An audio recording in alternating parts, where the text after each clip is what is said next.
दोस्तों, एक समय की बात है।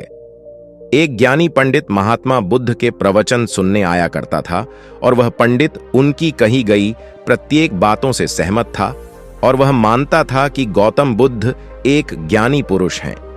एक बार जब बुद्ध ध्यान की मुद्रा में बैठे हुए थे और तभी वह व्यक्ति उनके पास आया और उनसे पूछा कि हे बुद्ध, कृपया आप मुझे बताएं कि क्या ईश्वर है या नहीं।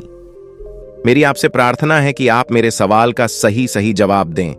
पंडित ने कहा कि मुझे ईश्वर के बारे में आपसे जानना है, ईश्वर है या नहीं। महात्मा बुद्ध उसकी ये बात सुनकर मुस्कुराए और फिर महात्मा बुद्ध ने कहा कि मैं तुम्हारे प्रश्न का उत्तर जरूर दूंगा, लेकिन उससे पहले क्या तुम मेरे कुछ प्रश्नों का उत्तर दोगे? पंडित ने कहा, हे बुद्ध, मैं आपके सभी प्रश्नों का उत्तर दूंगा, आप कृपया प्रश्न पूछें। इस पर महात्मा बुद्ध ने कहा, क्या तुम सूर्य को मानते हो? पंडित ने बुद्ध की ओर देखा और कहा, हे बुद्ध, यह किस प्रकार का प्रश्न है? क्या मैं एक छोटा बच्चा हूं जो आप मुझसे बच्चों वाला प्रश्न पूछ रहे हैं? सूर्य तो साक्षात प्रकट होता है और पूरी दुनिया को रोशनी देता है। धरती पर रहने वाले हर जीव को सूर्य से ऊर्जा प्राप्त होती है। सूर्य को तो हम रोज ही देखते हैं। तब इस पर महात्मा बुद्ध ने कहा कि ईश्वर के होने के बारे में प्रश्न कहां से आया, क्योंकि जिस प्रकार सूर्य हमारे सामने है उसके होने का कोई प्रश्न नहीं होता। तब ईश्वर के लिए यह सवाल क्यों उठा?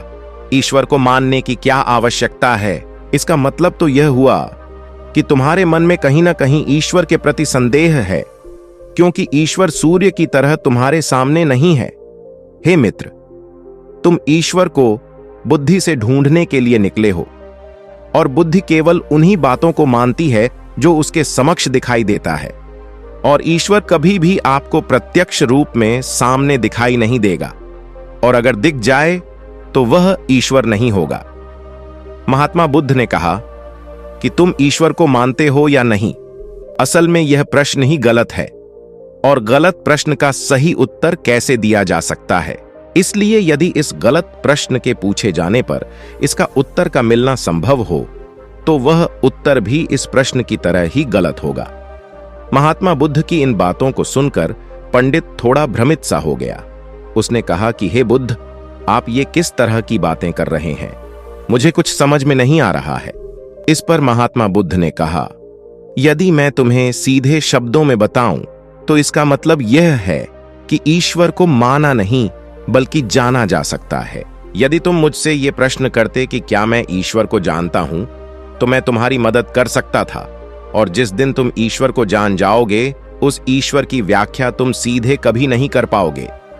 तुम कभी अपना अनुभव किसी को दे नहीं सकते हो, लेकिन किसी को अनुभव कराने में सहायता जरूर कर सकते हो।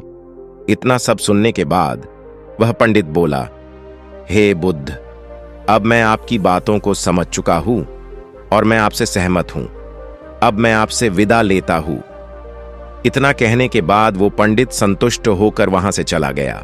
मित्रों, महात्मा बुद्ध इस तरह के प्रश्नों से अक्सर बचा करते थे, क्योंकि ईश्वर और आत्मा के संबंध में कोई उत्तर दिया ही नहीं जा सकता, और यदि कभी देना भी पड़े तो वह उदाहरण के माध्यम से उसे समझाने का प्रयास करते थे।